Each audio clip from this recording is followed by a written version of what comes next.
முருகன்கிட்ட எப்படி வரம் கேட்கணும்னு தெரியுமா? முருகன்கிட்ட எல்லோரும் பேசுகிறோம். ஆனால் முருகன் யார்கிட்ட திருப்பி பேசுவான் தெரியுமா?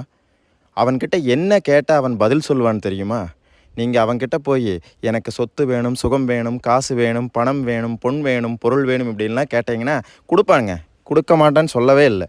கொடுப்பான், கண்டிப்பாக கொடுப்பான். ஆனால் அதை மட்டும்தான் கொடுப்பான். நீங்கள் இதையெல்லாம் விட்டுருங்க. எதையுமே கேட்காதீங்க. நீங்கள் ஆரோக்கியமாக இருக்கணும், எதையுமே கேட்காதீங்க. நான் ஒரே ஒரு சூட்சமத்தை சொல்கிறேன். அவன் உங்ககிட்ட திருப்பி பேசுகிறக்கான சூட்சமம். நீங்கள் ஒன்றும் கேட்காதீங்க. முருகா எனக்கு எதுவுமே வேண்டாண்டா, எனக்கு நீ மட்டும்தாண்டா வேணும். முருகா நீ மட்டும் வேணும். உன்னை விட பெரிய சொத்து எனக்கு இல்லை, உன்னை விட பெரிய சந்தோஷம் எனக்கு இல்லை, உன்னை விட பெரிய நிம்மதி எனக்கு இல்லை அப்படின்னு மட்டும் அவங்ககிட்ட கேட்டுருங்க. அவனே வருவாங்க. அவனே வந்து உங்கள் கூட பேசுவான்.